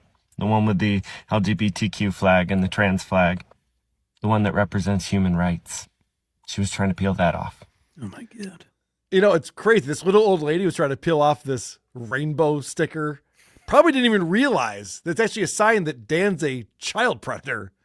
Allegedly. You know what I mean? Like, she was just kind of just like, I just don't like this rainbow. I'm going to get this thing off of this car. Yeah. This old lady was just pulling wacky pranks, you know? She's in the parking lot and like... This little old lady was gouging out a sticker. So he shows the sticker and he shows it. It's a tiny little piece of it has been pulled up a little bit on the one edge of it. Does it feel like Daniel could have done it in about 3 seconds before recording this video, possibly? Mike, I'm going to tell you the 2 words I wrote in my notes for this. False flag. I think you might be right. I'm looking at a false flag operation. This is like when Antifa shows up with like swastikas on their flags. They start causing trouble. Like, hey, let's go fight those people over there. We're Nazis. You know, like, hold on a second. Are you though? Why pick an old lady? Just because it sounds even more unbelievable. Like, and then she drew dicks on she keyed my car with penises and you know what would be great. And I realize this is from 3 years ago. So, you know, this time has passed. Yeah. But what if, I'm just throwing that out there. What if he pulled his phone out? Hit the camera app. Damn. Shot a video or took a photo of it or something. It's a shame we have the advantage of hindsight. If only someone could have told him that back then. Wouldn't that have been nice if he had just done that? So I think he mentioned something like that later. I forget if it's in one of the videos we have, but like he for the first time mentions the idea of being able to film it. And he's like, I didn't bother. Oh, interesting. Yeah. So he did realize that maybe he should have some evidence for these wacky stories that he comes up with. Yeah, he just breezes by it. All right. Well, there's a part 2 to this. He thought he was done telling us this tale, but there's more to it than that. The story was just too juicy to leave at one part. He was getting too many comments, probably. He's just like, oh, I'm onto something here. It was like me with Opie. I was like, you know what? Maybe Opie will be a recurring character on Who's Yes. Podcast. You know? This old lady is his Opie. Yeah, the people like it. Let's go.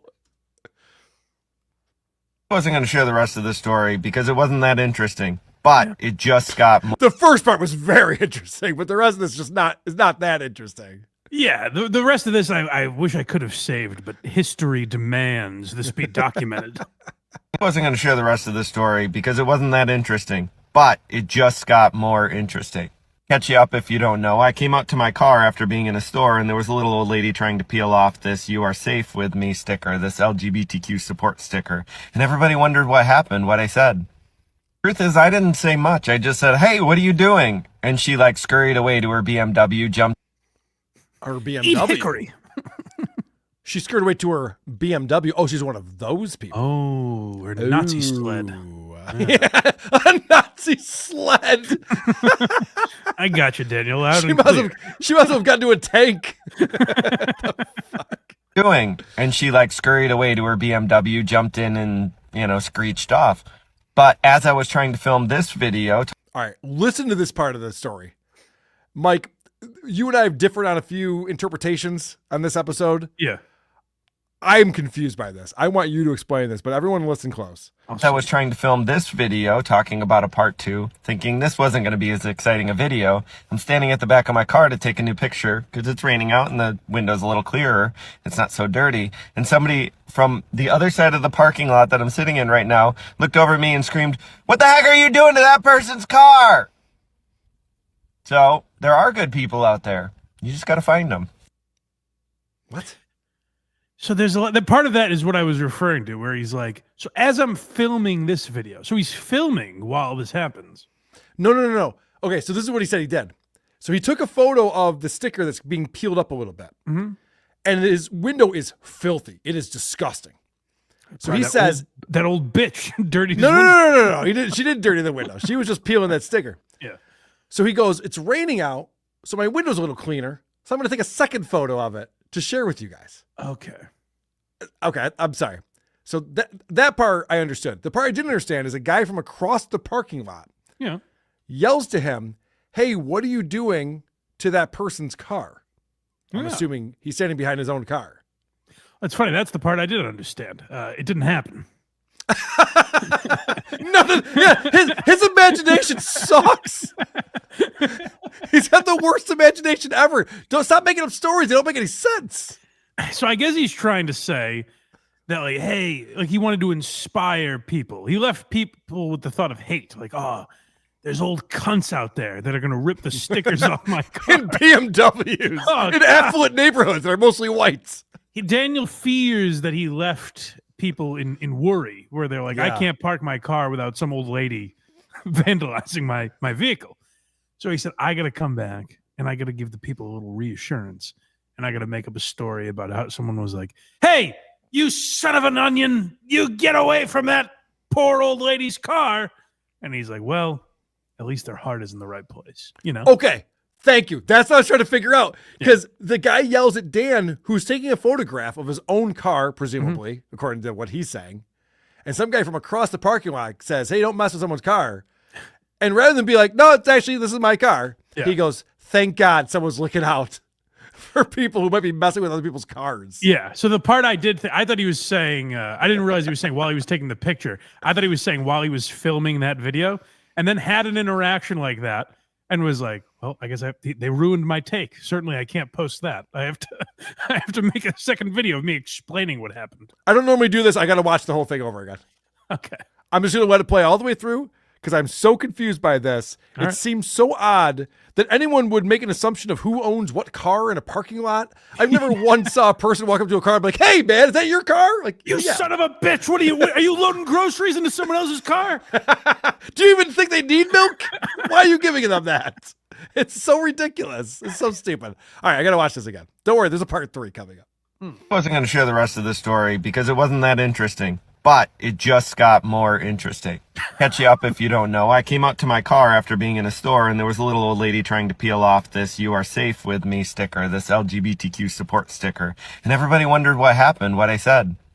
Truth is, I didn't say much. I just said, hey, what are you doing? And she like scurried away to her BMW, jumped in and, screeched off.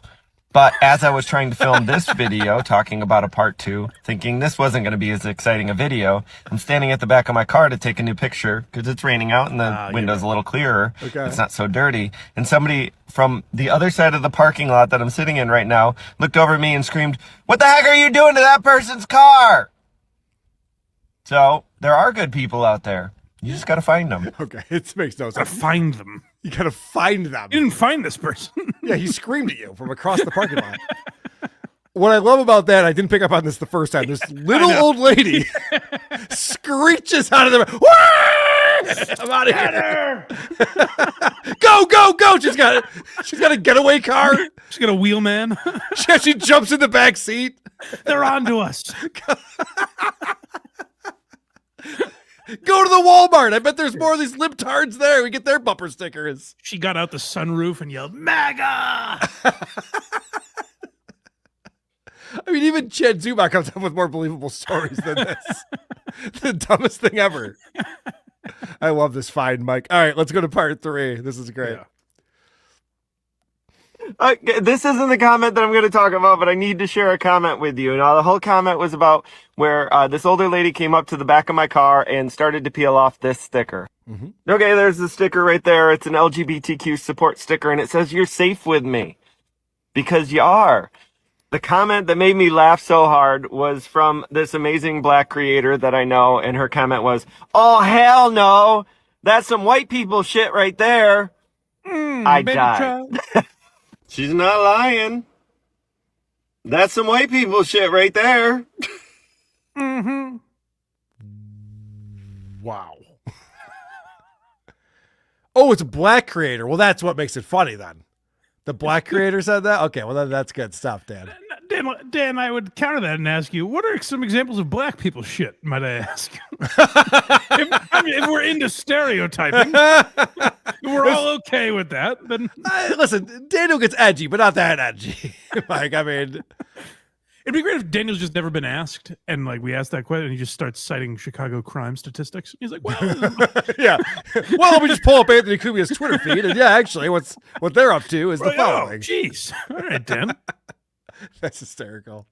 So Dan turned that into a 3-parter. Again, a made-up story. He must have gotten some traction from this little old lady who was vandalizing his car and then screeching away in her BMW after she scurried away. You shoo now.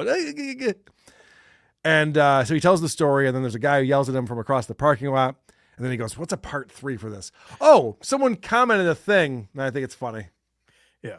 I like after the first video, he has a nice refreshing glass of lemonade, and he said, "This thing's not dry yet. I can do some more. I can do some more squeezing here." Yeah, I think you're right. Yay, super chats. We got one more video from Woke Dad, but first, Whip coming in on supertip.gg/WATP. The alpaca trip was great, Carl. My father and I were jousting with them. You're done. Fuck men. Good point, Baylen. You're right. I didn't watch the episode. It sounds like good television. Turbo 7049 coming in. Hey, buddy. Hey, Carl. I'm going to be a bit light with my half of the legal bills.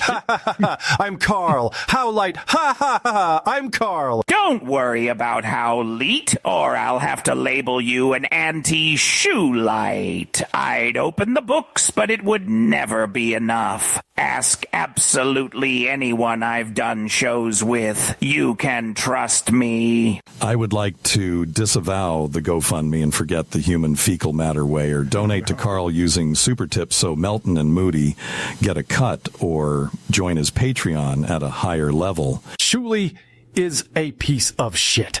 I can say that because I'm 164 Jew by assimilation, like Picard and the Borg. Ha ha ha ha. I'm Carl. Ha ha ha. Nobody clipped that audio and sent it to Shuli. He's going to believe that was me saying that. That's true, because you kept saying your name. That's where you made a mistake. That is how I talk. Yeah. Very specifically. Yeah. FightTheDabbler.com if you want to support Shuli and my legal bills. And people have been supporting it a ton, and we totally appreciate that. If you want to be a part of that, thank you. And as I said in that super tip, you can also support me directly by super tipping us over here, super chatting us, becoming a member of our Patreon, a member of our YouTube channel. And if you become a member, you get a lot of content in return. It's worth it. And in the spirit of equality, John also has a GoFundMe. So consider supporting that. Well, Fight injustice. Okay. Matthew Rowley, over for 16 months, says, the Carl doing Stuttering John stand-up segment was the best segment of WATS ever. Fantastic job. Oh, wow. Good. Well, thank you, Matthew. It was fun. I'm glad that my creep-off bit was the best thing I've ever done on WATS. It's interesting from your perspective because it's got to be kind of a pain in the ass to do, but it's really no stakes because it's not your material, you know? Like you're bombing, but with real headlining stuff. I was very comfortable bombing with that material. That's what I'm saying. Yeah. If I had written jokes and they went over like that, I would never show that on the internet. It would have been great. I would murder anyone who uploaded. Like you start touring. Yeah, like I'm like Gallagher too. I just take John's act. Now let's play this. This is my stuff. This is my squeegee bit. I got permission to do the squeegee bit. I swear. I paid John a percentage. That's not bad. That's a fun scenario. Yeah. All right. This is another Woke Dad video. This is from May of 2022. Yeah. This one also caught my eye. I don't know if we ever saw this. I think we did. Okay. Damn. It sounded a little familiar to me, but it caught me off guard at first. And then the more I thought about it, I was like, maybe we've seen it before, but. It seemed familiar to me, but still it's worth revisiting. Yeah. Okay. I got pulled over with my kids in the car, and I was terrified, and I'm shook. And one officer came up to the passenger side next to my kids, and I could see him in the rearview mirror, and he had his hand on his gun right next to my babies. And the other officer came up to my door and demanded I get out. And when I asked why, he asked me why I was resisting arrest. Why would I resist arrest? Why would I be under arrest? So I got out. My kids were in the car. And when I got out, he asked me who my kids belonged to, whose kids they were. I said, they're mine. Of course they're mine. Why would they be in my car? They're my kids. And he said, well, they don't look like you. And I asked him, I begged him to call my ex who worked for the town and just verify it. I got lucky because he did. And then he let me go. And when I asked why he pulled me over, he said, because you look like a suspect that we were looking for. And I said, you pulled me over because I'm black, didn't you? Now, if you're wondering, the story isn't about me. The emotion is very real, though. It's a black man that I know with biracial children. And if you were extremely surprised when I told the story, but less surprised when you found out it was about a black man. I was like, oh, thank God. Why we have so much work to do. He's just the worst actor. It's so shitty what he does. What's really creepy about that video is that he's emotional at the beginning. And like, he's near tears. Oh, yeah. And then he's like, this didn't happen to me. And you're like, oh, gross. Gross. And he goes, by the way, this is a story that my black friend told me who has biracial children. Now, in that story, he goes, why wouldn't you think these are my kids? And the cop goes, well, they don't look like you. Yeah. That would be the dumbest thing a police officer could possibly say. I watch a lot of cop cam videos. If you were the most racist police officer to ever exist. You didn't fuck a white woman, did you? They wouldn't say that. That'd be against all protocols. Everyone's wearing body cams and microphones. And he's trying to pretend that there was a cop who has never seen mixed race babies before in a black man's car. Like, what is that? What are these semi-white kids doing back here? I think we're watching a guy who is very practiced at telling fake stories. And he added that line of like, are these your kids? And he's like, well, why wouldn't they think he's his kid? Oh, they're biracial. Okay, that's good. Yeah, that's yeah. good. They don't look like you. Yeah. Why would he have white kids in his car? Yeah. I dated an Asian girl who was adopted by white people. They never got pulled over. They're like, are you kidnapping this girl? Yeah. You know, it's not how police operate. Derek Jeter telling that story, that any time he was out with his father, the police would beat the shit out of him. And he'd go, whose family are you supposed to be with, young man? That is true. That did actually happen. All right, Mike, great show. Great prep as always. Thank you for everyone who goes to our Discord. You can find the link to our Discord at whoarethese.com. And you can join for free. The Discord server has all the things for Who Are These Podcasts, the Creep Off, Who Are These Broadcasters, Who Are These Socials. We have our own channel, Who Are These Socials, in the Discord. People go in there. They suggest things that we should watch on the show. And I do appreciate that. I go through it every week, and we find a lot of the material in there. Supertip.gg/WATP. Anonymous comes in with, if Woke Dad's story was real, he could sue the police department and win, which means he could finish his art dungeon and not grift on GoFundMe. You missed the part where, unfortunately, it's some black guy that's going to be able to sue the city. Yeah, some black guy was just like, I'm going to try to sue. And the judge was like, throw it out. It's a black guy. We don't care. We allow them in the courtroom now? Just lock them up? Shouldn't that man be in handcuffs right there? Oh, that's actually the plaintiff, Your Honor. Still. just to be safe. Also at whoarethese.com, you can find our voicemail number. Just let us know that it's for Who Are These Socials. And if you want to chat with me or Mike, you just want to call Mike, you just want to talk to Mike, you can do that. Sure. Hey, Carl, this is for WATS. I just want to know how blind Mike knows when he's done jacking off. That's a great question. Have you ever gotten that question before? Now, Woke Dad, that's a misdirect. That's fun. When it hits his belly. When the fellow swallows. When the fellow swallows. When he hears goop. That's fun. Anonymous coming in at the wire here on supertip.gg/WATP.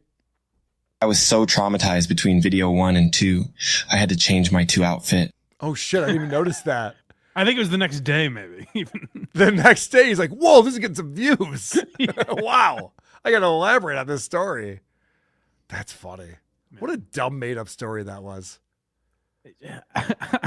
I guess it won't do me any good, but I like the idea of an animated image of that lady hopping into the car and just peeling away out of the parking lot. I mean, everyone's making these AI videos now. I could get that queued up for us for the next episode if you want. You get out of here. Shoo. She's like, it's scurrying away, he said. It's so funny. Mike, you know what else is funny? Is Blind Mike and the podcast he produces, like the Blind Mike Project, Why Are You Laughing? Of course, Who Are These Socials? Where would people find links to all of those things? Well, blindmike.net, of course, is where you can get all those links for Apple, Spotify, YouTube, wherever you get podcasts. But not just that. Patreon, you can become a YouTube member as well and get early access and bonus content. The other day, we finally finished on Patreon and for YouTube members. We finally finished G.D. Fenderson's 2-hour special. It took us, I think, 2 years. Yeah. We're pretty close to it. Yeah. Of, you rushed through it, in my opinion. We really did. In fact, taken longer. I remembered I skipped a part. There was a time early on where I didn't think we'd watch the whole thing, so I skipped like 10 minutes. That's hilarious. Yeah. So, but we got it done. I think Casey Day said he was going to eventually put together a compilation. So if you've missed it, you can see all that. But if you want to see the final part, if you were with us, it's on Patreon right now, and we'll be live Sunday at 10 a.m. Talking about the Riyadh Comedy Festival as more stuff falls. Joe Rogan also finally snapped on Mark Maron. I'm excited to talk about that. Nice. Maron's been poking him with a stick for 15 years. Yep. And finally Rogan unloaded on him. So that was pretty good. And I'll also be on a program called Who Are These Podcasts on Saturday. That's exciting. Yes. Blind Mike will be the guest co-host this Saturday with producer Chris and me. And so if you listen to the show, that'll be available on Sunday. Just subscribe to Who Are These Podcasts. It's free and fun. And if you want to watch the show, then you can sign up on our Patreon, patreon.com/Who Are These Podcasts, and you get the link to watch the show live. You can also do that by joining our YouTube channel. You get the links under the membership tab, and that's what keeps the lights on around here. We appreciate that. Goat Melp coming with $5 Canadian. What a lovely story Woke Dad shared. Those cops were really concerned about those half-black kids. Racism is over. That's a good point. Yeah, true. He's very concerned about At least those, there's some white. We can save them. Yes. So another fun episode of Who Are These Socials. Guys, thanks so much for being here, watching the show live, supporting us wherever, whenever you're listening or watching. We do appreciate you because we enjoy putting this program on. That's right. Have the day you deserve, gang. Anyway, social media, I'll catch you later, man. Who are these socials? That's what this audience wants to hear. They're like, whoa! Who are these socials? I'm the one who should apologize. Folks, what you were about to see is real. With Carl. Okay, we got it. And Blind Mike.